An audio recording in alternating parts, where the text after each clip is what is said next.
ನಾರಾಯಣಂ ಸುರಗುರುಂ ಜಗದೇಕನಾಥಂ ಭಕ್ತಪ್ರಿಯಂ ಸಕಲಲೋಕನಮಸ್ಕೃತಂ ಚ ತ್ರೈಗುಣ್ಯವರ್ಜಿತಮಜಂ ವಿಭುಮಾದ್ಯಮೀಶಂ ವಂದೇ ಭವಗ್ನಮರಾಸುರಸಿದ್ಧವಂದ್ಯಂ ವ್ಯಾಸಂ ವಸಿಷ್ಠನಪ್ತಾರಂ ಶಕ್ತೇಃ ಪೌತ್ರಂ ಅಕಲ್ಮಷಂ ಪರಾಶರಾತ್ಮಜಂ ವಂದೇ ಶುಕತಾತಂ ತಪೋನಿಧಿಂ.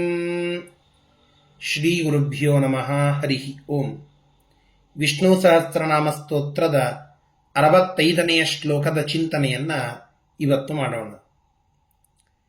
ಶ್ರೀದ ಶ್ರೀಶ ಶ್ರೀನಿವಾಸ ಶ್ರೀನಿಧಿ ಶ್ರೀವಿಭಾವನ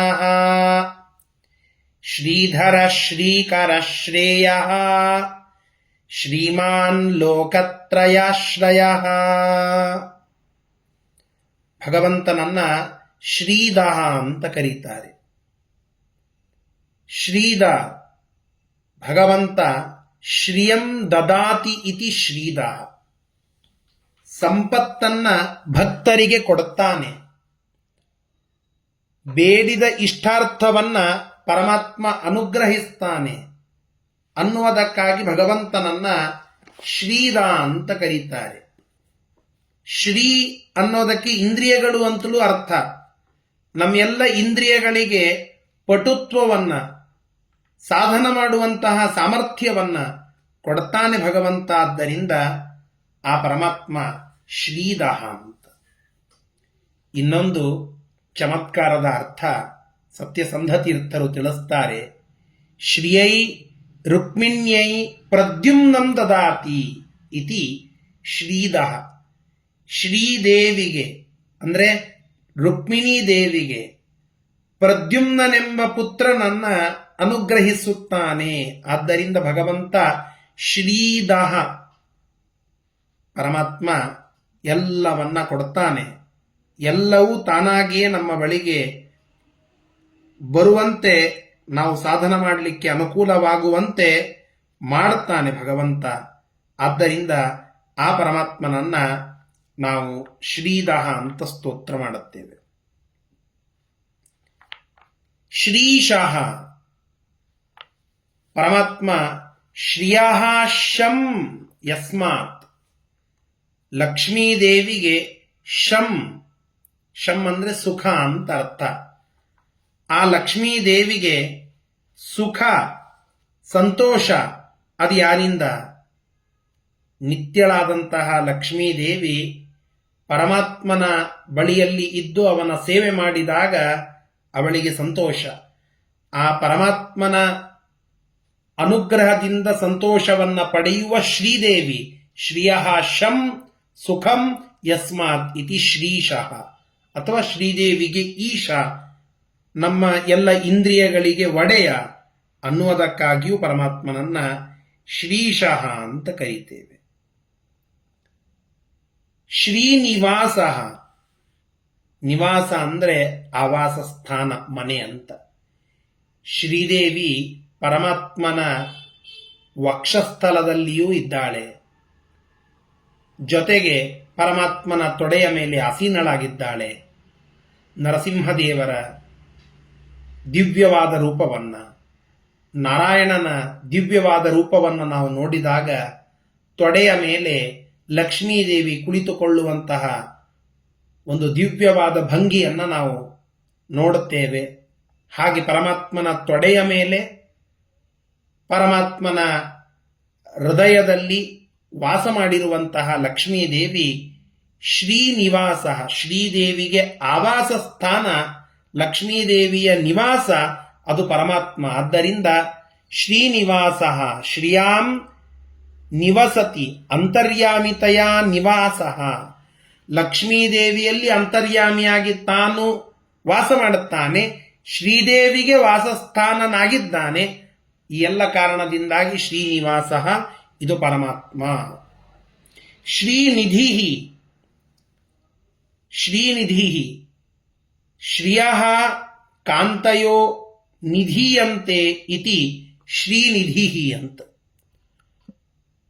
ಶ್ರಿಯಃ ಲಕ್ಷ್ಮೀದೇವಿಯನ್ನ ತನ್ನಲ್ಲಿ ಇರಿಸಿಕೊಂಡಂಥವನು ಅಥವಾ ಸಂಪತ್ತು ಐಶ್ವರ್ಯ ಇದೇನು ಶ್ರೀ ಇದೆಯೋ ಇವೆಲ್ಲವುಗಳನ್ನು ನಿಧಿಯಂತೆ ತನ್ನದಾಗಿಸಿ ಇರಿಸಿಕೊಂಡಿದ್ದಾನೆ ಭಗವಂತ. ಆದ್ದರಿಂದ ಶ್ರೀನಿಧಿ ಅಥವಾ ಲಕ್ಷ್ಮೀದೇವಿಗೆ ದೊಡ್ಡದಾದ ನಿಧಿ ಸಂಪತ್ತು ಯಾವುದು? ಸ್ವತಃ ಅವಳೇ ಸಂಪತ್ತು, ಅವಳೇ ಹಣ. ಇಷ್ಟೆಲ್ಲ ತಾನೇ ಸ್ವತಃ ಸಂಪತ್ತಾಗಿದ್ದಾಗ ಸಂಪತ್ತಿನ ಸಂಪತ್ತು ಯಾವುದು ಅಂತಂದರೆ ಅದು ನಮ್ಮ ಪರಮಾತ್ಮ. ಲಕ್ಷ್ಮೀದೇವಿಗೆ ಪರಮಾತ್ಮ ಸಂಪತ್ತಂತೆ. ಇದು ನಾವೆಲ್ಲ ಲಕ್ಷ್ಮೀದೇವಿಯನ್ನ ಬೆನ್ನತ್ತಿ ಹೋದಾಗ ಲಕ್ಷ್ಮೀದೇವಿ ಭಗವಂತನ ಹತ್ತಿರಕ್ಕಿರ್ತಾಳಂತೆ. ಯಾಕೆ? ಸಂಪತ್ತಿನ ಸಂಪತ್ತು ಆ ಪರಮಾತ್ಮ ಅಂತ. ಶ್ರೀ ವಿಭಾವನಃ, ಲಕ್ಷ್ಮೀದೇವಿಗೂ ವಿಭಾವನ ಮುಖ್ಯವಾದ ಕಾರಣನಾದಂಥವನು. ವಿಶೇಷೇಣ ಭಾವಾನ್ನಯತಿ ಇತಿ ವಿಭಾವನಃ. ಶ್ರಿಯಃ ವಿಭಾವನಃ ಶ್ರೀ ವಿಭಾವನಃ. ಆ ಲಕ್ಷ್ಮೀದೇವಿಗೆ ಒಂದು ಅಸ್ತಿತ್ವ, ಅವಳಿಗೆ ಮೂಲ ಕಾರಣನಾಗಿ ಅವಳ ಅಸ್ತಿತ್ವಕ್ಕೆ ಅವಳಿಗೆ ಒಂದು ನೆಲೆಯನ್ನು ಕೊಟ್ಟು ಅವಳು ಪ್ರಕಟಳಾಗುವಂತೆ ಮಾಡುವಂಥವನು. ಅವಳಿಗೆ ಸೃಷ್ಟಿಯಾದಿಯೆಲ್ಲ ಕರ್ತೃತ್ವವನ್ನು, ಆ ಬಲವನ್ನು ಶ್ರೀಹಿ ಯತ್ ಕಟಾಕ್ಷ ಬಲವತಿ ಅಜಿತಂ ನಮಾಮಿ ಅಂತ ಹೇಳಿದಂತೆ ಶ್ರೀದೇವಿಯ ಮೂಲ ಕಾರಣ ಶ್ರೋತಸ್ಸು, ಅವಳು ಪ್ರಕಟಳಾಗುವಂತೆ ಮಾಡೋದು, ಅವಳಿಗೊಂದು ಅಸ್ತಿತ್ವ ನೆಲೆ, ಅವಳ ಕಾರ್ಯಗಳನ್ನು ಕೊಡುವಂತಹದ್ದು ಇದು ಭಗವಂತ. ಆದ್ದರಿಂದ ಶ್ರೀ ವಿಭಾವನಃ ಇದು ಪರಮಾತ್ಮ. ಶ್ರೀಧರ, ಲಕ್ಷ್ಮೀದೇವಿಯನ್ನು ಧಾರಣ ಮಾಡಿದ್ದಾನೆ, ಆದ್ದರಿಂದ ಶ್ರೀಧರ. ಶ್ರೀಕರ, ಎಲ್ಲ ಸಂಪತ್ತನ್ನ ತನ್ನ ಅಂಗೈ ನೆಲ್ಲಿಯಾಗಿಸಿಕೊಂಡು ಕೈಯಲ್ಲಿರಿಸಿಕೊಂಡಿದ್ದಾನೆ. ಸಂಪತ್ತನ್ನ ಸೃಷ್ಟಿ ಮಾಡುವವನಾಗಿದ್ದಾನೆ. ಶ್ರಿಯ ಸಂಪದಃ ಕರಃ, ಆ ಸಂಪತ್ತನ್ನು ಸೃಷ್ಟಿ ಮಾಡುವವನು, ಸಂಪತ್ತನ್ನು ನೀಡುವವನು, ಸಂಪತ್ತಿಗೆ ಒಡೆಯನಾದಂಥವನು. ಇದು ಶ್ರೀಕರಃ ಪರಮಾತ್ಮ. ಶ್ರೇಯಃ, ಶ್ರೇಯಃ ಅತಿಶಯೇನ ಪ್ರಶಸ್ಯಂ, ಅತಿಶಯೇನ ಪ್ರಶಸ್ಯಂ ಅಂತ ಬರೀತಾರೆ. ಶ್ರೇಯಸ್ಕರವಾದಂತಹ ರೂಪ ಅದು ಭಗವಂತನದ್ದು. ಆದ್ದರಿಂದ ಶ್ರೇಯಸ್ಕರ ಇದು ಭಗವಂತ. ಶ್ರೇಯಸ್ಸಿನ ಸ್ವರೂಪ ಮಂಗಲ ಪರಮ ಕಲ್ಯಾಣ ರೂಪ, ಕಲ್ಯಾಣಾದ್ಭುತ ಗಾತ್ರ ಪರಮಾತ್ಮ. ಆದ್ದರಿಂದ ಹಿತಕಾರಿಯಾದ ಪರಮಾತ್ಮನ ರೂಪ ಶ್ರೇಯ ಅಂತ ಅನ್ನಿಸಿಕೊಳ್ಳುತ್ತದೆ. ಶ್ರೀಮಾನ್, ಸಿರಿವಂತನಾದಂಥವನು. ಶ್ರಿಯಂ ಮಾತಿ ಇತಿ ಶ್ರೀಮಾನ್.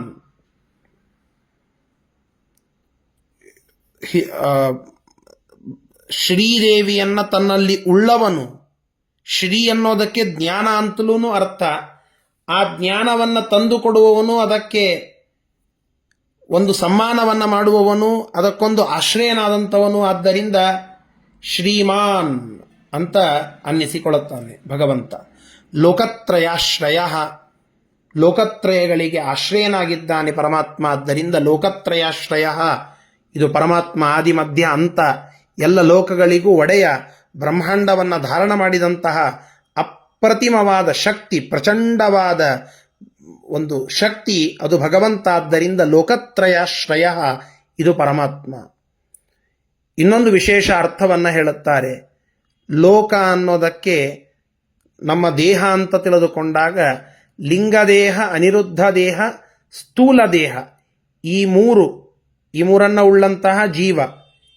ಈ ಜೀವನಿಗೆ ಆಶ್ರಯವನ್ನು ಕೊಡುತ್ತಾನೆ, ಅವನಿಂದ ಕಾರ್ಯಗಳನ್ನು ಮಾಡಿಸಿ ಅವನಿಗೆ ಆಸರೆಯಾಗಿದ್ದಾನೆ. ಆದ್ದರಿಂದ ಲೋಕತ್ರಯಗಳಿಗೆ ಆಸರೆ, ಮೂರು ಲೋಕದ ಆಸರೆ ಇದು ಪರಮಾತ್ಮ ಅನ್ನುವ ಧಾಟಿಯಲ್ಲಿಯೂ ಲೋಕತ್ರಯಾಶ್ರಯ ಅನ್ನುವ ಶಬ್ದ ಪರಮಾತ್ಮನನ್ನು ತಿಳಿಸ್ತದೆ.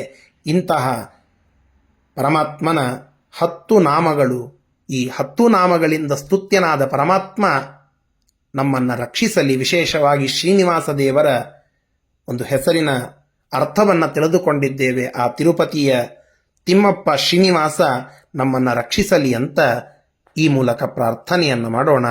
ಶ್ರೀಕೃಷ್ಣಾರ್ಪಣಮಸ್ತು. ಹರಯೇ ನಮಃ.